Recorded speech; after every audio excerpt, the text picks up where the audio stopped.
اس وقت تو چارلز نے کان دبا کے بات مان لی، لیکن اس کی خواہش کی شدت اس کے غلامانہ برتاؤ کے خلاف احتجاج کرنے لگی، اور اس نے ایک طرح کی سادہ دلانہ ریاکاری کے ساتھ سوچا کہ ایما سے ملنے کی ممانعت اسے ایک قسم کا حق دیتی ہے کہ اس سے محبت کرے۔ اور پھر بیوہ سوکھی سڑی تھی، اس کے دانت لمبے لمبے تھے، ہر موسم میں ایک چھوٹی سی سیاہ شال اوڑھے رہتی تھی جس کا کنارہ اس کے کندھوں کی ہڈیوں کے بیچ میں لٹکتا رہتا تھا۔ اس کے کپڑے اس کی ہڈیوں دار جسم پر اس طرح مڑے رہتے جیسے نیام ہو۔ کپڑے بہت ہی چھوٹے تھے اور نیچے سے اس کی پنڈلیاں اور بڑے بڑے جوتوں کے فیتے بھوری جرابوں کے اوپر بندھے ہوئے نظر آتے تھے۔ چارلز کی ماں وقتاً فوقتاً اپنے بیٹے بہو سے ملنے آتی رہتی تھی، لیکن تھوڑے ہی دن میں بہو نے ساس کو بھی اپنے ساتھ ملا لیا، اور اب اس کی بھی دھار تیز ہو گئی۔ چنانچہ انہوں نے دو چاقوؤں کی طرح مل کر اپنے مشوروں اور نصیحتوں سے اس کا گلا ریت ڈالا۔ اتنا زیادہ کھانا برا ہے، یہ کیا بات ہے کہ جو کوئی بھی آ جائے اسے کچھ نہ کچھ پلاتے ضرور ہو، یہ عجیب ضد ہے کہ گرم پتلون ہی نہیں پہنتے۔ بہار کے دنوں میں ایک نیا واقعہ ہوا۔ دوبوک کی بیوہ کی جائیداد کا مختار عام گوویل کا ایک وکیل تھا۔ ایک دن وہ اپنے دفتر کا سارا روپیہ لے کر چمپت ہو گیا۔ اس روپیے کے علاوہ ایلواز کے پاس ابھی ریوسوں فراسواں والا مکان تھا، اور ایک جہاز بھی اس کا حصہ تھا جس کی قیمت 6,000 فرانک بتائی جاتی تھی۔ اس کی دولت کی تو اتنی دھوم تھی، مگر ابھی تک تھوڑے سے فرنیچر اور چند کپڑوں کے سوا اور کوئی چیز تو مکان میں دکھائی نہیں دی تھی۔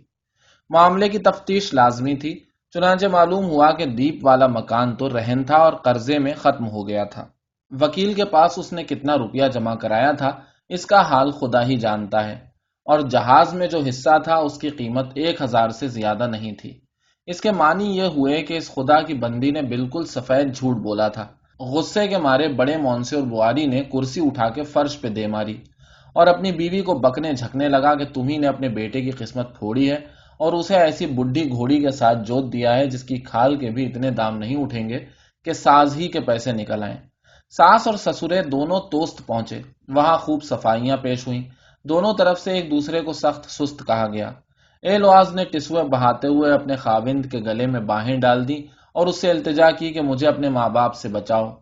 چارلز نے اس کی طرف سے بولنا چاہا، اس پر وہ دونوں ناراض ہو گئے اور اس کے گھر سے چل دیے، مگر چوٹ بہت کاری لگی تھی۔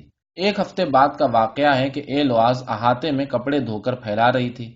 اتنے میں کیا ہوا کہ وہ یکایک خون تھوکنے لگی۔ اگلے دن وہ تو کھڑکی کا پردہ کھینچ رہی تھی، اور چارلز دوسری طرف منہ کیے کھڑا تھا کہ اس کے منہ سے یا خدا نکلا، اور وہ لمبی سی آہ بھر کے بے ہوش ہو گئی۔ اس کی روح پرواز کر گئی تھی۔ بڑی ہی عجیب بات ہوئی۔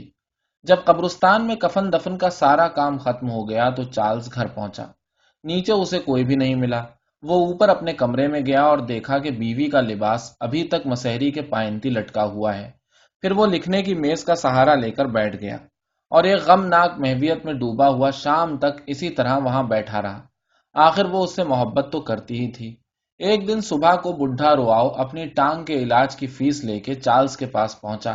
40 سوکھے سکوں کی شکل میں 75 فرانک تھے اور ایک فیل مرغ۔ چارلز کو جو صدمہ پہنچا تھا اس کی خبر بڈھے کو مل چکی تھی۔ جیسا برا بھلا اس سے بن پڑا، اس نے چارلز کو دلاسا دینے کی کوشش کی۔ مجھے معلوم ہے کہ بیوی کی موت کیا چیز ہوتی ہے، وہ اس کا کندھا تھپ تھپاتے ہوئے بولا۔ میں بھی بھگت چکا ہوں۔ جب وہ مرحومہ مجھ سے جدا ہوئی تو میرا جی چاہتا تھا کہ کسی کی شکل نہ دیکھوں۔ میں کھیتوں کی طرف نکل گیا اور ایک پیڑ کے نیچے گر پڑا۔ میں خوب رویا اور خدا کو پکار پکار کے مدد مانگی، اور اسے مخاطب کر کے عجیب عجیب حماقت کی باتیں کہیں۔ پیڑ کی شاخوں پر مجھے کچھ مری ہوئی چمگادڑیں نظر آئیں جن کے اندر کیڑے بج بجا رہے تھے۔ انہیں دیکھ کر میرا جی چاہا کہ میں بھی ایسا ہی ہو جاؤں، کسی طرح یہ دکھ تو دور ہو۔ اور جب میں نے سوچا کہ ایسے بھی لوگ ہوں گے جو اس وقت اپنی پیاری پیاری بیویوں کو اپنی آغوش میں لیے بیٹھے ہوں گے، تو میں اپنی چھڑی سے زمین پر دھڑا دھڑ ہاتھ جمانے لگا۔ کھانا نہ کھانے سے میری حالت بالکل باولوں کی سی ہو گئی۔ آپ کو یقین نہیں آئے گا، ریسٹورانٹ جانے کے خیال ہی سے مجھے ابکائی آتی تھی۔ خیر، آہستہ آہستہ دن گزرنے لگے۔ جاڑا ختم ہوا، بہار آ گئی، گرمیاں آ گئیں، خزاں آ گئی۔ اسی طرح یہ کیفیت بھی تھوڑی تھوڑی کر کے ختم ہوتی چلی گئی۔ غرض کہ یہ حالت گزر گئی، اب تو بالکل ختم ہو چکی ہے، بلکہ کہنا چاہیے ڈوب چکی ہے، کیونکہ تہہ میں تو ہمیشہ کچھ نہ کچھ باقی رہ ہی جاتا ہے۔ یہاں دل کے قریب کچھ بوجھ سا، لیکن یہ تو ہم سب کی قسمت میں لکھا ہے، اس لیے بالکل ہمت نہیں ہارنی چاہیے۔ اگر کوئی اور مر گیا ہے تو ہمیں مرنے کی خواہش نہیں کرنی چاہیے۔ مونسے اور بواری آپ کو اپنی ہمت مضبوط رکھنی چاہیے۔ یہ رنج تو اپنے آپ سے اپنے آپ دور ہو جائے گا۔ ہمارے یہاں آیا کیجیے، آپ کو معلوم ہے لڑکی آپ کو اکثر یاد کرتی رہتی ہے اور کہتی ہے کہ وہ تو مجھے بھول ہی گئے۔ بہار آنے ہی والی ہے، آپ کا دل بہلانے کے لیے جنگل میں خرگوشوں کا شکار کھیلیں گے۔ چارلز نے اس کی نصیحت پر عمل کیا اور پھر برتو جا پہنچا۔ اس نے دیکھا کہ سب چیزیں ویسی ہی ہیں جیسی وہ چھوڑ کے گیا تھا، یعنی جیسی 5 مہینے پہلے تھی۔ ناشپاتی کے درختوں پر ابھی سے پھول نکل آئے تھے، رواؤں کی ٹانگ اچھی ہو گئی تھی اور وہ چلنے پھرنے لگا تھا۔ اس کی وجہ سے فارم میں اور زندگی آ گئی تھی۔ رواؤں نے سوچا کہ ڈاکٹر کی غمناک حالت کے پیش نظر اس کی زیادہ سے زیادہ خاطرداری کرنا میرا فرض ہے۔ چنانچہ اس نے بواری سے درخواست کی کہ اپنی ٹوپی نہ اتاریے۔ اس سے ایسے آہستہ آہستہ باتیں کیں جیسے وہ بیمار ہو، بلکہ یوں ہی بناوٹی طور سے بہت بگڑا کہ ڈاکٹر کے لیے بھنی ہوئی ناشپاتیوں یا بالائی جیسی کوئی ہلکی چیز کیوں نہیں تیار کی گئی۔ اس نے ڈاکٹر کو بہت سے قصے سنائے۔ چارلز نے دیکھا تو اپنے آپ کو ہنستے ہوئے پایا، لیکن بیوی کی یاد اچانک لوٹ آئی اور وہ پھر مزمحل ہو گیا۔ تھوڑی دیر میں قہوہ آ گیا، اس کے بعد اسے اپنی بیوی کا خیال تک نہ آیا۔ جیسے جیسے اکیلے رہنے کی عادت پڑتی گئی، بیوی کی یاد کم ہوتی گئی۔ خود مختاری کے نئے لطف نے جلد ہی تنہائی کو قابل برداشت بنا دیا۔ اب وہ کھانے کے اوقات بدل سکتا تھا، بغیر وجہ بتلائے آ جا سکتا تھا، اور اگر بہت زیادہ تھکا ہوا ہو تو بستر پر خوب پھیل کے لیٹ سکتا تھا۔ چنانچہ وہ اپنی ناز برداریاں اور خاطرداریاں کرنے لگا، اور جو تسلیاں بھی اس کے سامنے آئیں انہیں چپ چاپ قبول کر لیا۔ دوسری طرف یہ بات ہوئی کہ اس کے کاروبار کے لیے بیوی کی موت کچھ ایسی بری نہیں رہی، کیونکہ مہینے بھر سے لوگ یہی کہہ رہے تھے، اس بیچارے کی عمر دیکھو اور یہ صدمہ دیکھو۔ لوگوں میں اس کا تذکرہ رہا تھا، اس کے پاس زیادہ مریض آنے لگے تھے، اور ایک بڑی بات یہ تھی کہ اب وہ جب چاہے برتو جا سکتا تھا۔ اسے ایک بے مقصد سی امید تھی اور وہ مبہم طور سے خوش تھا۔ جب وہ آئینے کے سامنے اپنے گل مچھوں پر ہاتھ پھیرتا تو اپنے آپ کو پہلے سے زیادہ قبول صورت سمجھنے لگتا۔ ایک دن وہ 3 بجے کے قریب وہاں پہنچا۔ سب لوگ کھیتوں پہ گئے ہوئے تھے۔ وہ باورچی خانے میں چلا گیا، لیکن اندر داخل ہوتے ہی اسے ایما نظر نہیں آئی۔ باہر کے کواڑ بند تھے، تختوں کی جھریوں میں سے سورج کی لمبی لمبی باریک کرنیں فرش پر آ رہی تھیں، جو فرنیچر کے کونوں سے ٹکرا کر ٹوٹ جاتی تھیں اور چھت پر تھر تھراتی پھرتی تھیں۔ میز پر استعمال شدہ گلاس رکھے تھے جن پر مکھیاں چل رہی تھیں، اور جب شراب کی تلچھٹ میں ڈوب جاتی تو بھنبھنانے لگتی۔ آتش دان کی چمنی میں سے جو روشنی آ رہی تھی اس نے اندر لگی ہوئی کالک کو مخمل جیسا بنا دیا تھا اور بجھے ہوئے انگاروں میں نیلاہٹ پیدا کر دی تھی۔ کھڑکی اور آتش دان کے بیچ میں ایما بیٹھی سی رہی تھی۔ اس نے شال نہیں اوڑھ رکھی تھی اور اس کے برہنہ کندھوں پر پسینے کے چھوٹے چھوٹے قطرے نظر آ رہے تھے۔ دیہاتی لوگوں کے دستور کے مطابق اس نے چارلز سے کہا کہ کچھ پی لیجئے۔ چارلز نے انکار کر دیا۔ وہ اصرار کرنے لگی اور آخر مذاق ہی مذاق میں بولی کہ اچھا تو میں بھی آپ کے ساتھ شراب کا ایک گلاس پی لوں گی۔ چنانچہ وہ جا کے الماری میں سے نارنگی والی شراب کی بوتل نکال لائی، 2 چھوٹے چھوٹے گلاس اتارے، ایک کو تو لبالب بھر دیا، دوسرے میں یوں ہی نام کو تھوڑی سی شراب ڈالی، اور پھر چارلز کے گلاس سے اپنا گلاس ٹکرا کر اسے منہ تک لے گئی۔ چونکہ گلاس تقریباً خالی تھا اس لیے اسے پینے کے لیے پیچھے جھکنا پڑا۔ اس کا سر پیچھے کو ڈھلکا ہوا تھا، ہونٹ آگے کو نکل آئے تھے اور گردن تن گئی تھی۔ جب اس کے منہ میں ذرا سی بھی شراب نہ پہنچی تو وہ ہنسنے لگی اور اپنے چھوٹے چھوٹے دانتوں کے بیچ میں سے زبان کا سرا نکال کے اپنے گلاس کی تلی کو قطرہ قطرہ کر کے چاٹنے لگی۔ وہ پھر بیٹھ گئی اور اپنا کام کرنے لگی۔ اس وقت وہ ایک سفید سوتی جراب کی مرمت کر رہی تھی۔ اس کا سر جھکا ہوا تھا، نہ تو وہ کچھ بول رہی تھی نہ چارلز۔ دروازے کے نیچے سے آنے والی ہوا سے فرش پر تھوڑی سی گرد اڑ رہی تھی۔ وہ بیٹھا مٹی کو ادھر سے ادھر چلتے ہوئے دیکھتا رہا۔ اس کے کان میں بس 2 آوازیں آ رہی تھیں، ایک تو خود اس کے سر کے اندر دھڑکن، دوسرے ایک مرغی کی ہلکی سی کڑکڑاہٹ جس نے احاطے میں انڈا دیا تھا۔ اپنے گالوں کو ٹھنڈا کرنے کے لیے ایما وقتاً فوقتاً ہتھیلیاں ان پر رکھ لیتی اور پھر ہتھیلیوں کو آتش دان کی سلاخوں کی مونٹھوں پر رکھ کے ٹھنڈا کرتی۔ وہ شکایت کرنے لگی کہ جب سے یہ موسم شروع ہوا ہے مجھے چکر سے آتے رہتے ہیں۔ اس نے پوچھا کہ مجھے سمندر میں نہانے سے فائدہ ہوگا یا نہیں۔ وہ اپنی خانقاہ کی باتیں سنانے لگی اور چارلز اپنے اسکول کی۔ غرض کے دونوں کی زبان کھل گئی۔ وہ ایما کے سونے کے کمرے میں گئے۔ ایما نے اپنی پرانی موسیقی کی کاپیاں، اسکول میں حاصل کیے ہوئے چھوٹے چھوٹے انعامات اور شاہ بلوط کی پتیوں کے تاج جو مدتوں سے درازوں کی تہوں میں پڑے تھے اسے دکھائے۔ وہ اس سے اپنی ماں کا اور اپنے علاقے کا ذکر کرنے لگی، بلکہ باغ میں اسے وہ کیاری تک دکھائی جس میں سے پھول لے کر وہ ہر مہینے کے پہلے جمعے کو اپنی ماں کی قبر پر چڑھایا کرتی تھی۔ لیکن ان لوگوں کے پاس جو مالی تھا وہ اس بات کو سمجھتا ہی نہ تھا، اور ویسے تو سارے کے سارے ملازم ہی بڑے بے پرواہ تھے۔ اس کا بڑا جی چاہتا تھا کہ اور کچھ نہیں تو جاڑوں ہی میں جا کے شہر رہ آئے۔ حالانکہ گرمیوں کے صاف شفاف دن تو اتنے لمبے لمبے ہوتے تھے کہ اس زمانے میں شاید گاؤں اور بھی اجیرن ہو جاتا تھا۔ جو کچھ وہ کہہ رہی ہوتی اسی کی مناسبت سے اس کی آواز بھی بدلتی جاتی، کبھی صاف اور تیز ہو جاتی، کبھی یکایک ہمتن ازمہلال بن جاتی، مدھم پڑھتے پڑھتے بس ایک سرسراہٹ سی ہو کے رہ جاتی، جیسے وہ اپنے آپ سے باتیں کر رہی ہو۔ ابھی تو وہ خوش اور مسرور ہوتی، اپنی بڑی بڑی معصوم آنکھیں کھول دیتی، اور ابھی اس کی آنکھیں آدھی آدھی بند ہو جاتی، چہرے سے اکتاہٹ برسنے لگتی، خیالات منتشر ہو جاتے۔ رات کو گھر جاتے ہوئے چارلز دل ہی دل میں ایما کے الفاظ ایک ایک کر کے دہرانے لگا، انہیں یاد کرنے اور ان کے مطلب کو وسعت دینے کی کوشش کرنے لگا، تاکہ کڑی سے کڑی جوڑ کر اس زندگی کی تصویر بنا سکے جو ایما نے اس سے ملنے سے پہلے بسر کی تھی، لیکن جس شکل میں اس نے ایما کو پہلی مرتبہ دیکھا تھا یا جیسا ابھی چھوڑ کے آ رہا تھا، اس کے علاوہ کسی اور طرح اسے اپنے تصور میں دیکھ ہی نہ سکا۔ پھر اس نے اپنے آپ سے سوال کیا کہ ایما کے ساتھ کیا گزرے گی، اس کی شادی ہوگی یا نہیں، اور ہوگی تو کس سے؟ افسوس بڈھا رواؤ بڑا مالدار تھا اور ایما اتنی حسین، لیکن ایما کا چہرہ ہر دفعہ اس کی آنکھوں کے سامنے ابھر آتا، اور لٹو کسی گھوں گھوں گھوں گھوں اس کے کانوں میں گونجنے لگتی، جو کہیں تمہاری ہی شادی ہو جائے، تمہاری ہی شادی ہو جائے تو۔ رات کو وہ بالکل نہ سو سکا، اس کا حلق خشک ہو گیا اور بڑے زور کی پیاس لگنے لگی۔ اس نے اٹھ کر بوتل میں سے پانی پیا اور کھڑکی کھول دی۔ رات ستاروں سے پٹی پڑی تھی، سامنے کی طرف دور گرم گرم ہوا چل رہی تھی اور کتے بھونک رہے تھے۔ اس نے برتوں کی طرف منہ کر لیا، یہ سوچ کر کہ آخر اس میں نقصان ہی کیا ہے۔ چارلز نے اپنے آپ سے وعدہ کر لیا کہ موقع ملتے ہی رشتے کی بات چھیڑوں گا، لیکن جب کبھی ایسا موقع آیا اسے ہر دفعہ یہی ڈر ہوا کہ مجھے مناسب الفاظ نہیں ملیں گے، اور اس کے لبوں پر مہر لگ گئی۔ بڈھے رواؤ کو اپنی بیٹی سے چھٹکارا مل جاتا تو اسے کچھ ایسا افسوس نہ ہوتا، وہ تھی ہی کس کرت کی۔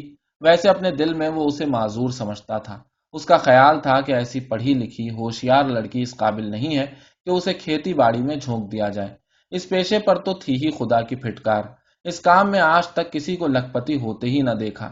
روپیہ کمانا تو الگ رہا، اس بیچارے کا تو ہر سال اور الٹا نقصان ہو جاتا تھا، کیونکہ سودا چکانے میں تو خیر وہ اچھا خاصا تھا، اور تجارت کی چال بازیوں میں اسے بڑا مزہ آتا تھا، لیکن اس کے برخلاف خاص کھیتی باڑی کے کام اور فارم کے اندرونی بندوبست سے اس کی طبیعت کو اتنی بھی مناسبت نہ تھی جتنی عام طور سے لوگوں کو ہوتی ہے۔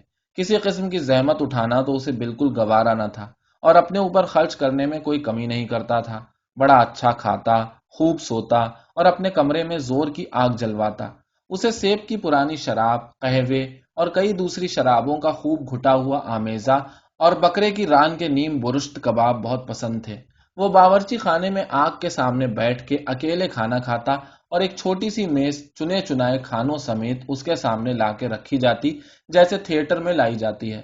چنانچہ اس نے جو دیکھا کہ اس کی بیٹی کے پاس پہنچتے ہی چارلز کا منہ لال ہو جاتا ہے، جس کے معنی یہ ہیں کہ وہ 2-1 دن میں پیغام دینے والا ہے، تو اس نے پہلے ہی سے سارے معاملے پر اچھی طرح سوچ بچار کر لیا۔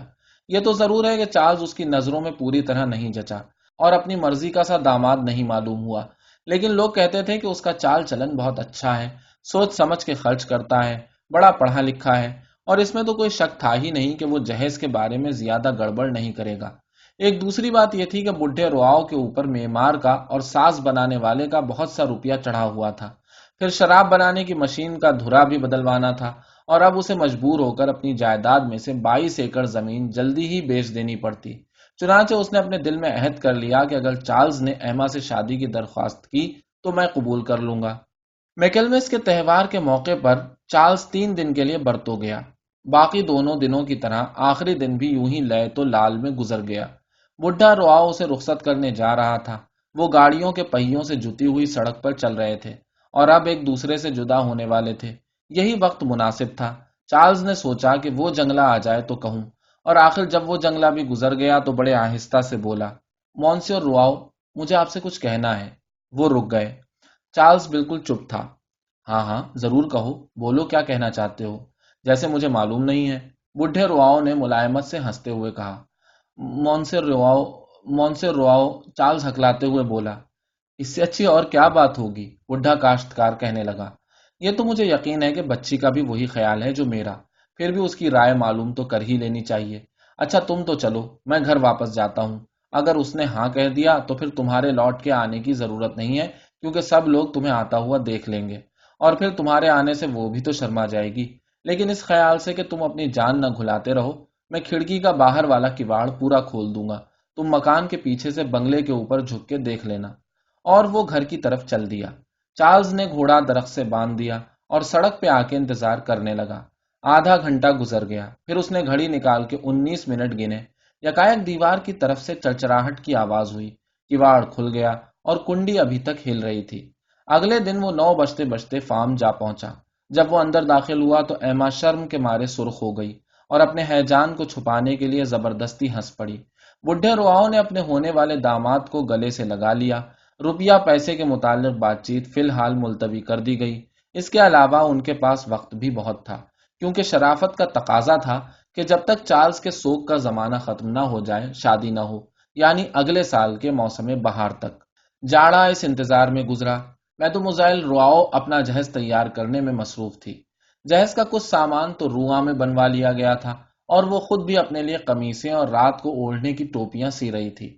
وہ نئے نئے فیشنوں کی تصویریں مانگ لائی تھی اور وہی نمونے دیکھ دیکھ کر سب چیزیں بنا رہی تھی۔ جب چارلز بڈھے رواؤ سے ملنے آتا تو ہر دفعہ شادی کی تیاریوں پر بحث ہوتی۔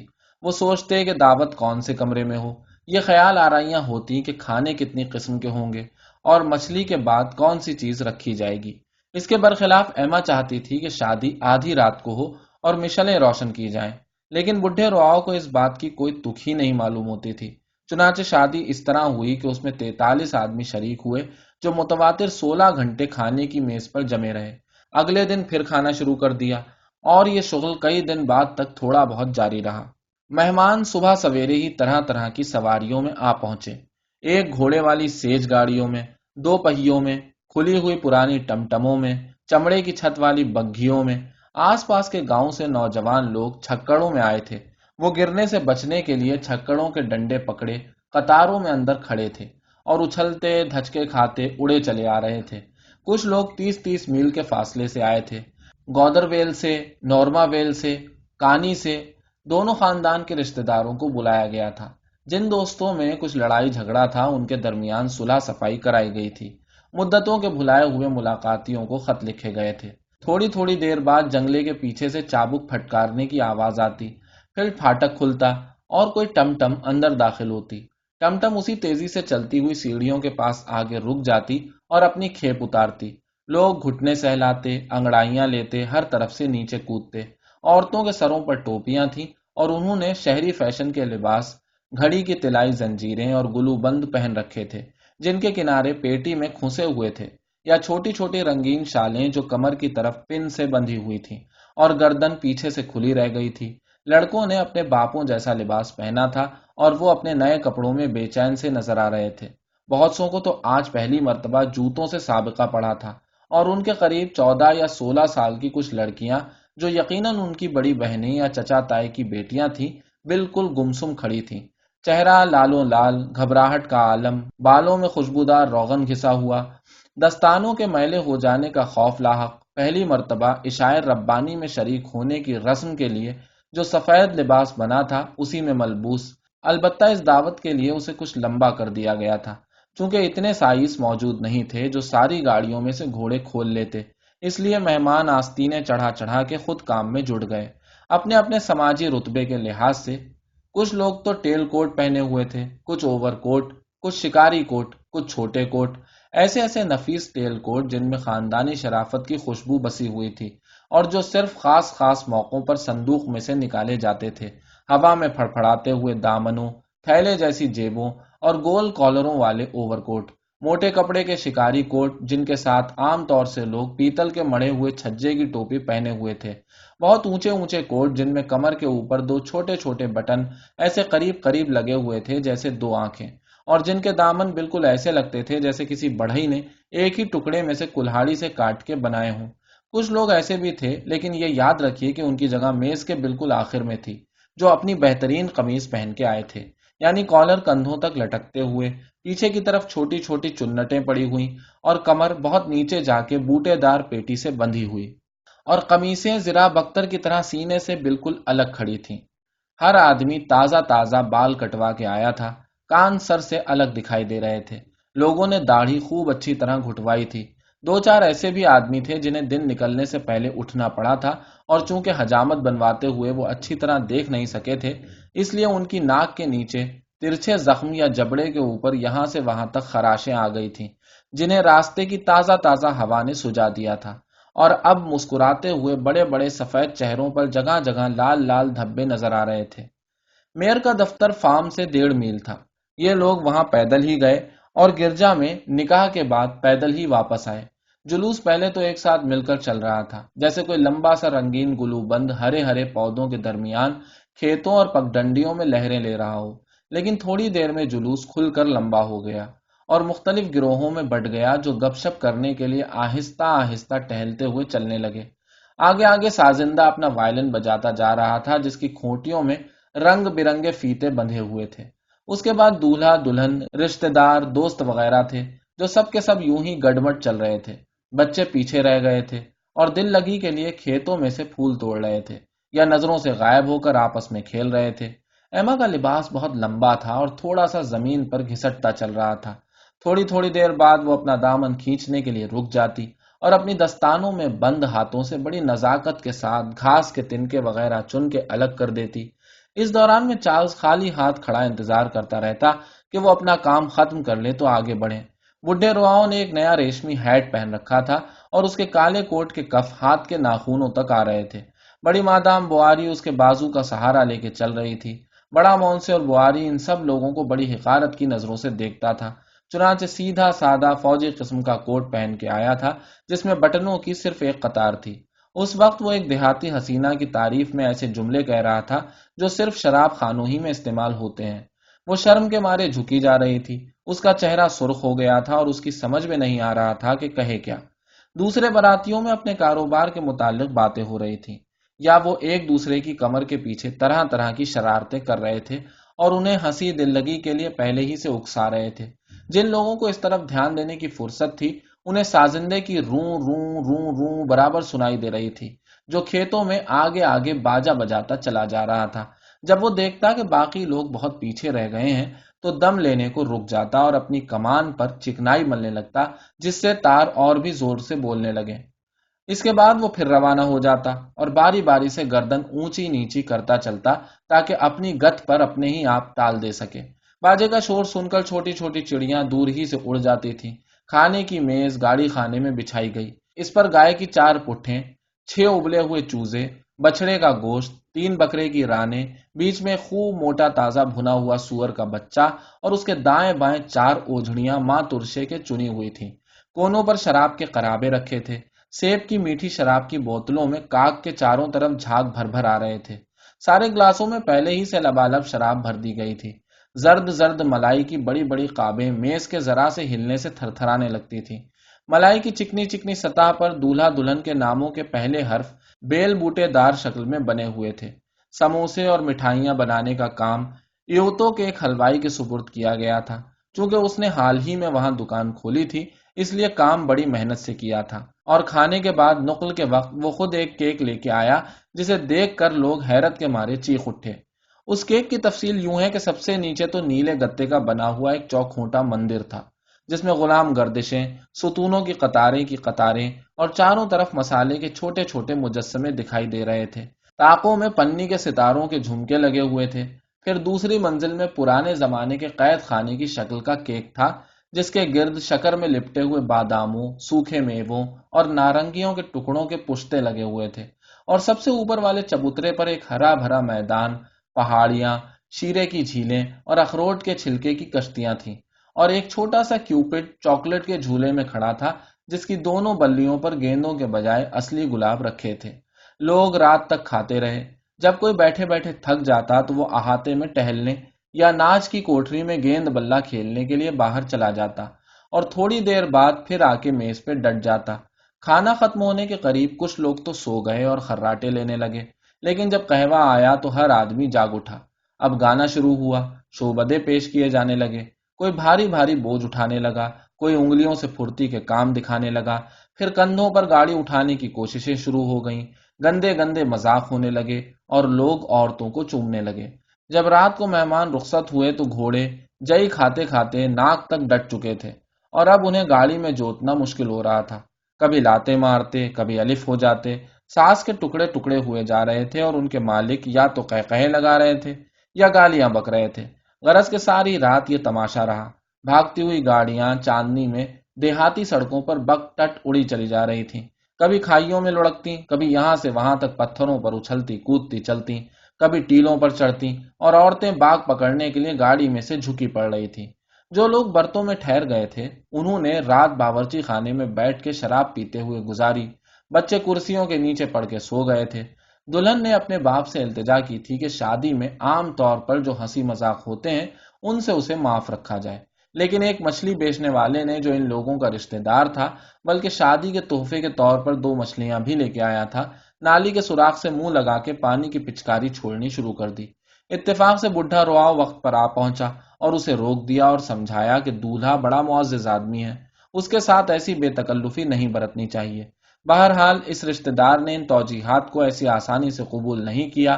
اپنے دل میں وہ بڈھے رواؤ کو مغرور ہونے کا الزام دینے لگا اور دوسرے 4-5 مہمانوں کے ساتھ ایک کونے میں جا شامل ہوا جنہیں دعوت میں بالکل اتفاقیہ طور سے متواتر کئی دفعہ بہت ہی خراب قسم کا گوشت ملا تھا۔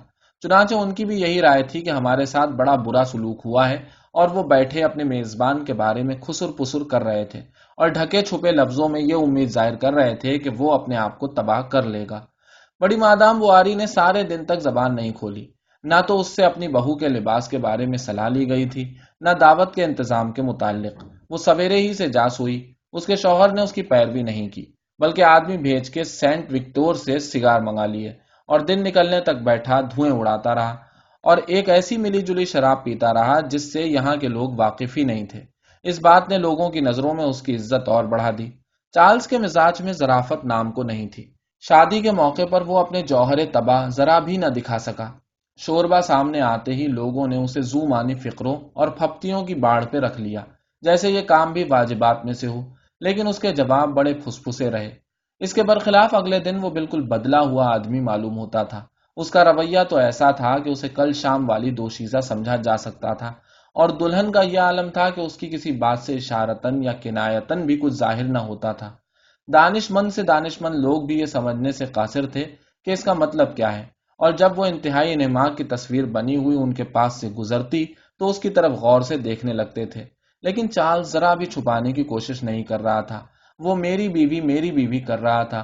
اس سے بولتا تو بڑی بے تکلفی سے تو تڑاک کر کے، ہر ایک سے اس کے بارے میں پوچھتا، اسے ہر جگہ ڈھونڈتا پھرتا، بار بار اسے گھسیٹ کے صحن میں لے جاتا اور درختوں کے بیچ میں سے دور سے دکھائی دیتا کہ اس نے ایما کی کمر میں ہاتھ ڈال رکھا ہے، اس کے اوپر آدھا جھکا ہوا چل رہا ہے اور اس کے سر سے ایما کا کلفدار کالر مڑا جا رہا ہے۔ شادی کے 2 دن بعد دولہا دلہن رخصت ہو گئے۔ اپنے مریضوں کی وجہ سے چارلز زیادہ نہیں ٹھہر سکتا تھا۔ بڈھے رواؤں نے انہیں اپنی گاڑی میں بھیجا اور خود بھی وانسوں ویل تک ساتھ گیا۔ یہاں اس نے اپنی بیٹی کو آخری دفعہ گلے سے لگایا اور گاڑی سے اتر کے اپنے راستے پر پڑ لیا۔ کوئی 100 قدم چل کے وہ رک گیا، اور جب اس نے گاڑی کو غائب ہوتے ہوئے اور اس کے پہیوں کو گرد و غبار میں لڑکتے ہوئے دیکھا تو بڑا ٹھنڈا سانس بھرا۔ پھر اسے اپنی شادی، پرانا زمانہ اور اپنی بیوی کا پہلا حمل یاد آنے لگا۔ جس دن وہ اپنی بیوی کو سسرال سے گھر لایا تھا وہ بھی بڑا خوش ہوا تھا۔ وہ اسے گھوڑے پہ اپنے پیچھے بٹھا کے لایا تھا اور انہیں برف پر چلنا پڑا تھا کیونکہ کرسمس کے دن قریب تھے اور ساری زمین سفید ہو رہی تھی۔ ایک بازو سے تو وہ اسے پکڑے ہوئے تھی اور دوسرے میں اس کی ٹوکری لٹک رہی تھی۔ اس کی کوشوا فیشن کی ٹوپی کے بڑے بڑے فیتے ہوا سے اڑ رہے تھے اور کبھی کبھی اس کے منہ پر آ لگتے تھے، اور جب وہ سر گھما کے دیکھتا تو اپنے قریب بالکل اپنے کندھے کے اوپر اس کا چھوٹا سا گلابی چہرہ اس کی ٹوپی کی سنہری گوٹ کے نیچے چپ چاپ مسکراتا ہوا نظر آتا۔ اپنے ہاتھ گرم کرنے کے لیے وہ انہیں وقتاً فوقتاً اس کے کوٹ کے گریبان میں گھسا دیتی۔ ان باتوں کو کتنا عرصہ ہو گیا! اب تو ان کا بیٹا 30 سال کا ہوتا۔ پھر اس نے مڑ کے دیکھا اور سڑک پہ اسے کچھ بھی دکھائی نہ دیا۔ وہ ایسا اداس ہو گیا جیسے کوئی خالی مکان۔ اس کے دماغ میں پیاری پیاری یادیں افسردہ خیالات سے گھل مل گئیں۔ دعوت کے خمار نے اسے اور گڑبڑا دیا اور ایک لمحے کے لیے اس کا جی چاہا کہ گرجا کی طرف مڑ جائے، لیکن وہ ڈرتا تھا کہ اس نظارے سے اس کا ملال اور بھی بڑھ جائے گا، اس لیے وہ سیدھا گھر چلا گیا۔ مونسیور اور مادام چارلز 6 بجے کے قریب توست پہنچے۔ ہمسائے اپنے ڈاکٹر کی نئی بیوی کو دیکھنے کے لیے کھڑکیوں میں آ کھڑے ہوئے۔ بڈھی خادمہ دلہن کے سامنے حاضر ہوئی اور آداب بجا لانے کے بعد معافی مانگی کہ ابھی تک کھانا تیار نہیں ہوا ہے۔ پھر یہ تجویز پیش کی کہ اتنی دیر میں مادام اپنا مکان ہی دیکھ لیں۔ مکان کا اگلا رخ بالکل سڑک کی سیدھ میں تھا اور اینٹوں پر پلستر نہیں کیا گیا تھا۔ دروازے کے پیچھے چھوٹے سے کالر والا چغا، ایک لگام اور ایک چمڑے کی سیاہ ٹوپی ٹنگی ہوئی تھی، اور فرش پر ایک کونے میں 2 چرمی پائتابے پڑے تھے جن پر ابھی تک خشک کیچڑ لگی ہوئی تھی۔ دائیں طرف ایک کمرہ تھا جو کھانے کا کمرہ بھی تھا اور نشست کا کمرہ بھی۔ دروازوں پر گہرے زرد رنگ کا کاغذ چڑھا ہوا تھا جس میں اوپر کی طرف پیلے پیلے پھولوں کے ہار کی پٹی تھی۔ کرمچ پوری طرح تنی ہوئی نہیں تھی، اس لیے کاغذ جگہ جگہ سے بری طرح سکڑ گیا تھا۔ لال کنارے والی سفید ململ کے پردے کھڑکیوں میں آڑے آڑے لٹک رہے تھے۔ آتش دان کے اوپر والے تنگ سے تختے پر ایک گھڑی رکھی دمک رہی تھی جس کے اوپر بقرات کا سر بنا ہوا تھا۔ گھڑی کے دونوں طرف بیضاوی فانوسوں والے 2 نقرئی شمعدان رکھے تھے۔ 2 باری کے دوسری طرف چارلز کا مطب تھا۔ یہ کوئی 6 قدم چوڑا چھوٹا سا کمرہ تھا جس میں ایک میز، 3 معمولی کرسیاں اور ایک دفتر والی کرسی رکھی تھی۔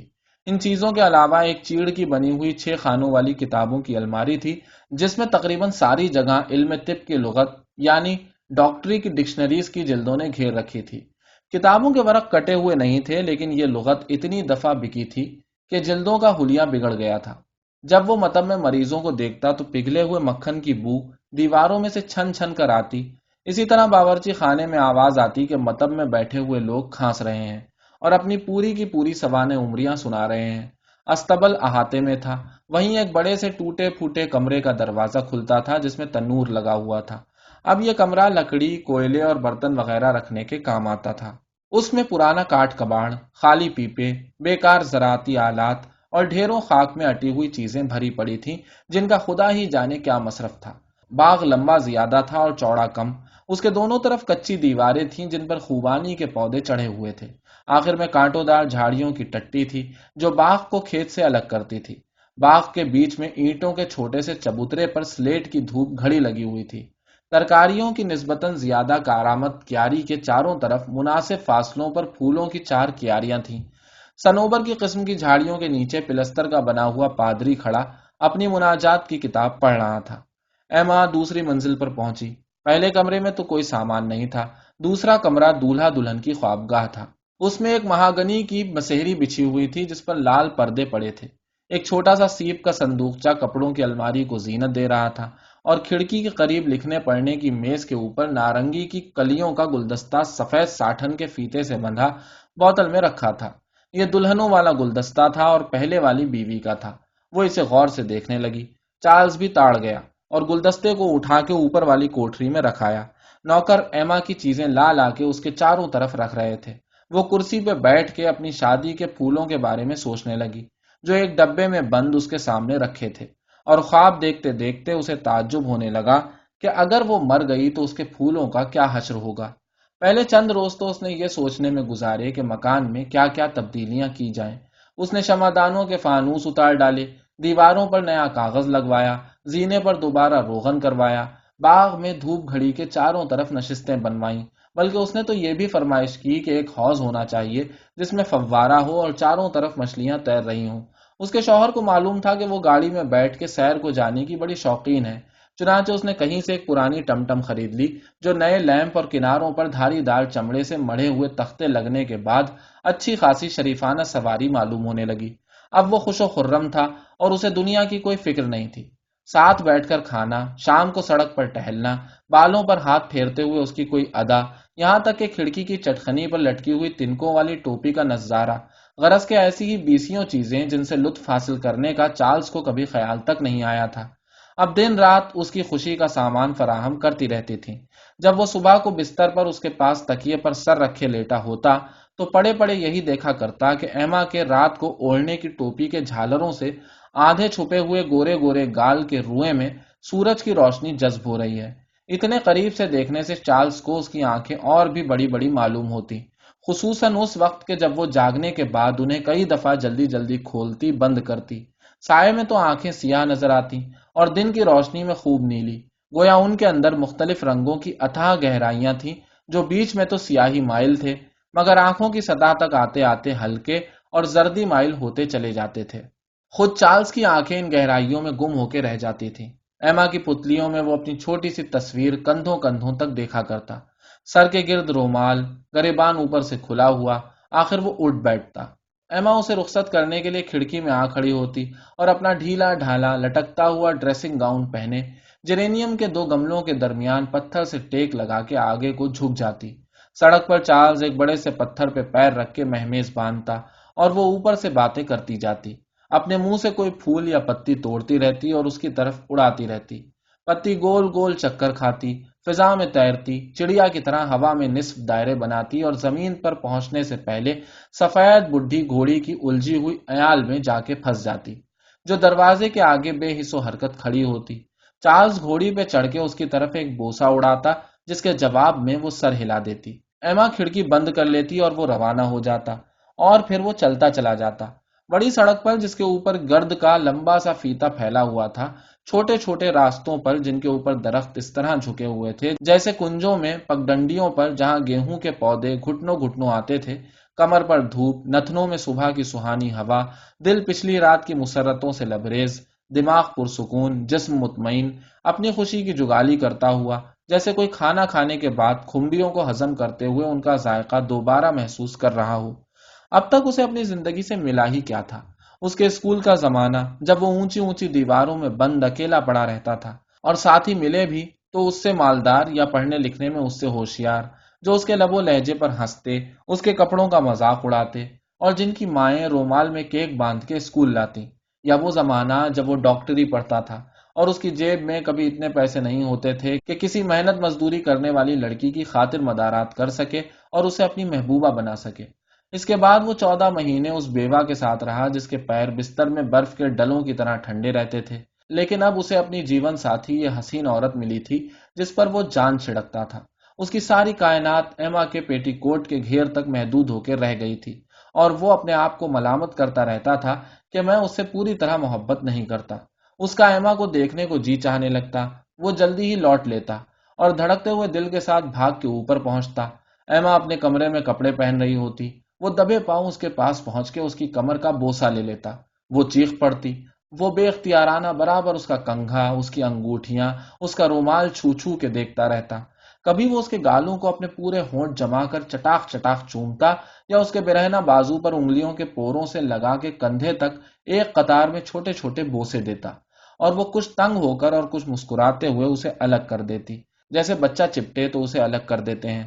شادی سے پہلے تو وہ سمجھتی تھی کہ مجھے واقعی محبت ہے، لیکن اس محبت کی وجہ سے جو خوشی حاصل ہونی چاہیے وہ حاصل نہیں ہوئی، تو اس نے سوچا کہ مجھے ضرور غلط فہمی ہوئی تھی، اور ایما یہ پتہ چلانے کی کوشش کرنے لگی کہ عشق، سرمستی، کامرانی جیسے لفظ جو کتابوں میں اسے بڑے حسین معلوم ہوئے تھے، زندگی میں صحیح صحیح کیا معنی رکھتے ہیں۔